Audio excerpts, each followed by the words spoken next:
Hadn't the Kaiser had to run away to Holland, and his war leader, Ludendorff, to seek refuge in Sweden? And wasn't Germany now a republic, apparently like our own, based on liberty and equality? Didn't that prove that Carl Schmitt had rid himself of the old German tradition? That's what your father thought as he celebrated in 1918. But let's see what had really happened. When defeat was imminent, the men who had caused the war stepped conveniently into the background, leaving the weak opposition parties to take over. That was how, overnight, Germany became a republic. It had elected representatives, all the appearances of democracy. But beneath the surface, the old German system went on as before. The state officials of the Kaiser's empire were the state officials of the new republic. The industrialists of the empire ran the industry of the republic. Even the same teachers presided over the same classrooms, preaching the same gospel of nationalism and German racial superiority. And above all, the general staff of the empire continued to function, even though secretly. The old Germany still lived, and Carl Schmitt, too, had never really changed. In the first place, he never believed that his armies had been defeated. During the 4 years of the war, he had been told only of an unending string of victories. News of defeat had been kept from him. And when the fighting ceased, wasn't his glorious army still on foreign soil? Germany itself still uninvaded? And because Germany was granted an armistice instead of being forced to unconditional surrender, Carl Schmitt never saw Allied soldiers marching through his capital. Instead, the German army home again after the armistice, bands playing, colors flying. Like the army of Frederick the Great. Like Bismarck's army. Certainly not like a conquered army. Why then had Germany signed an armistice, Carl Schmitt asked himself. Why, a year and a half later, what he called the shame treaty of Versailles? Why was Germany, in his judgment an undefeated Germany, accepting the penalties of defeat? Bitter, self, Carl Schmitt was looking for a scapegoat. He found one.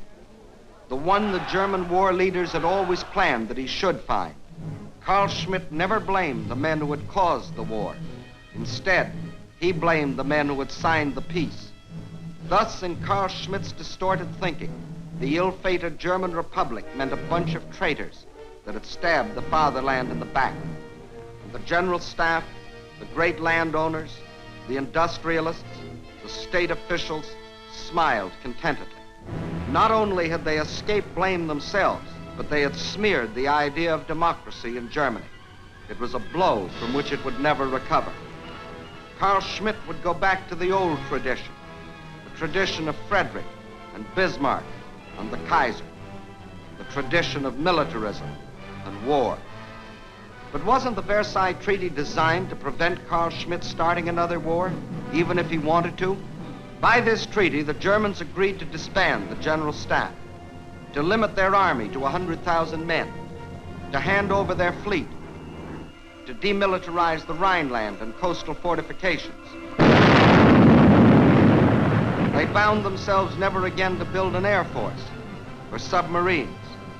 And to enforce the treaty, Allied troops were to occupy the west bank of the Rhine, the Cologne sector for 5 years, the Koblenz sector for 10, the Mainz sector for 15. Further, there was the League of Nations, designed to prevent Germany or any other country from starting a war of aggression. Yet, only 20 years later, the Carl Schmitts of our generation were on their way again for another try at smashing the world into submission.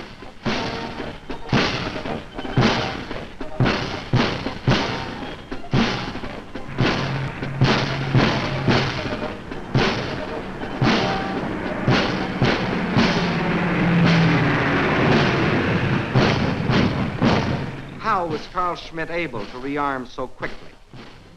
Like every other country after the last war, Germany faced hard times.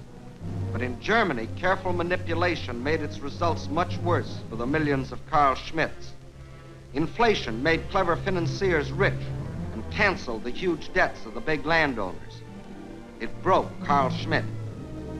Then came the Depression. That cost him his job.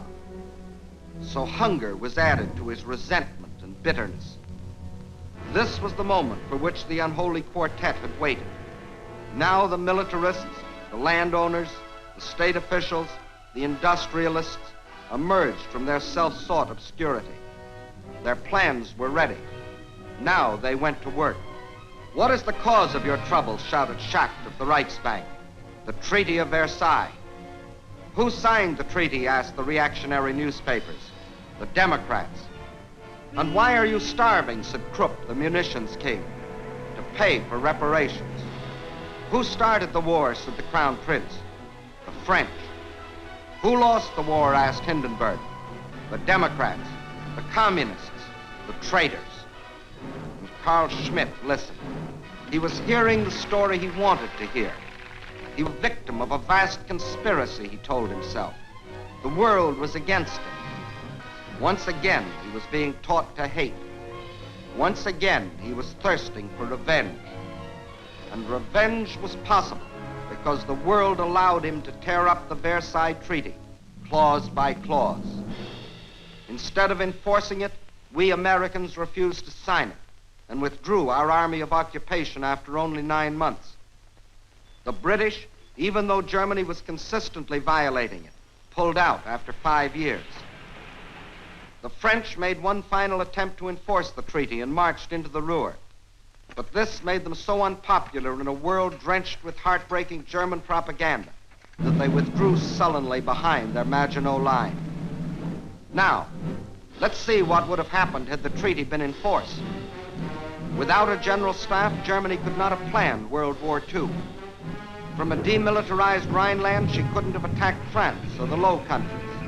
Without an air force, she could not have blitzed Britain. With an army of 100,000, she could not have attacked the Soviet Union. Without submarines, she could not have threatened our own Atlantic lifeline. But the Treaty of Versailles was not enforced. And as for the League of Nations, we refused to join it, and other countries paid it little more than lip service. So once again, the Germans began to march.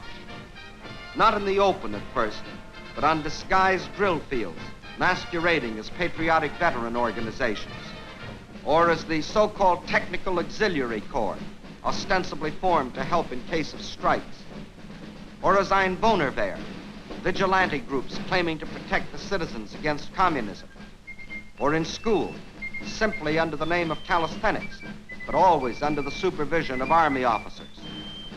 The old German tradition was on its way back. But to the victorious Allies, the German leaders sang a different tune: peace, friendship, and a piteous cry for help. Germany's fate is the fate of the world. Germany's distress is the distress of the world.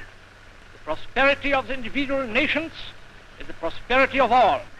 I hope one day to come over to America and visit your beautiful country myself. The German political and economical situation today is extremely difficult. This is the result not only of having lost the World War, but above all the outcome of the fact that Germany's former enemies are oppressing her above endurance. And when the German leaders whined they were too poor to pay reparations, we believed them. Result? Not only did they not pay 1 penny, but they received additional billions granted them in loans. It didn't occur to most of us that they would use this money to build up their industry for another war.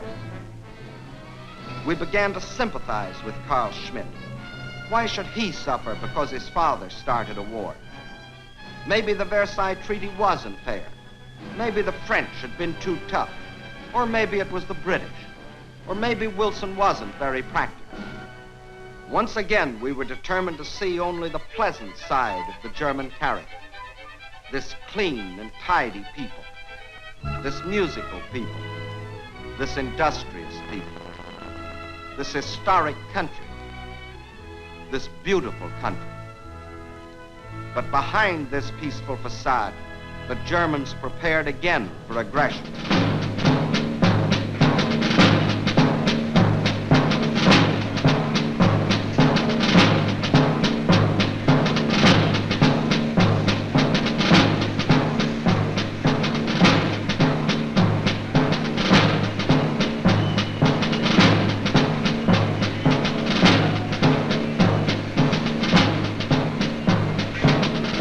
Germany began to rearm, its leaders planned the death blow for the German Republic.